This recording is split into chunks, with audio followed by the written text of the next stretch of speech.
But before I get on to those remarks, I really want to compliment you, the cadet body, for your turnout today. I know at short notice you have rearranged yourselves to deal with Canberra's inclement weather.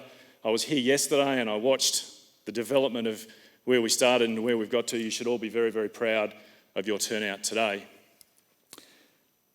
The Air Force Cadets formed in June of 1941 and at a time really to support the war efforts of the country. And I think over the years that have gone by, the cadets then and today still do provide a measure of support to the country.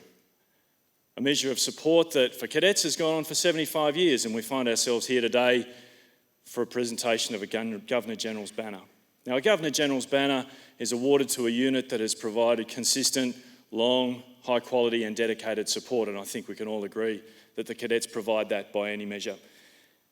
Across the time that the Air Force Cadets has been in existence, we understand that almost 150,000, quite an extraordinary number, of cadets have worn the uniform of the Australian Air Force Cadets in its various guises, and indeed in 1983, when I first joined the Air Force, quite a number of my course members were ex-Air Force cadets. I'm also the president of an ex-servicemen's association in Melbourne, and often on Anzac Days we have flag bearers and banner bearers wearing the uniform of the Australian Air Force Cadets, and it gives me a great sense of pride that we have young men and women in our country who are still prepared to provide this service, to respect the traditions of the past and be a part of our future. I think we should all reflect the contributions that the Air Force Cadets make to the individuals that wear the uniform. There are a range of interesting things that people in the uniform get to do that others don't.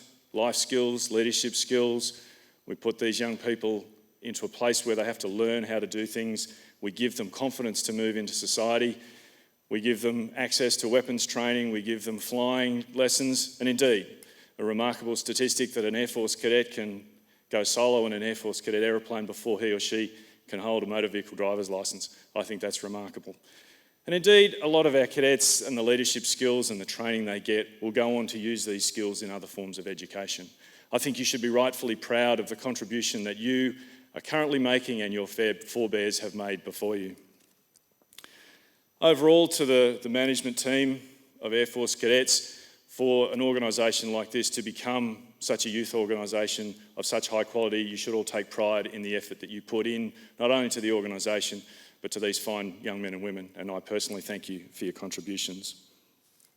Of course, programs like Air Force Cadets don't happen just by chance. I also would like to offer my thanks to the staff, senior NCOs, warrant officers and officers who make all of this go on to make sure that the programs we provide our cadets are of the highest quality. To the cadet body, I ask you to take pride in your achievements. I ask you to take pride in the uniform that you wear, and I ask that you take a little time to remember those that have gone before you. I'm absolutely proud to have been a small part of such a significant event for the Australian Air Force Cadets in the awarding and the presentation of a Governor-General's banner. Ladies and gentlemen, thank you very much.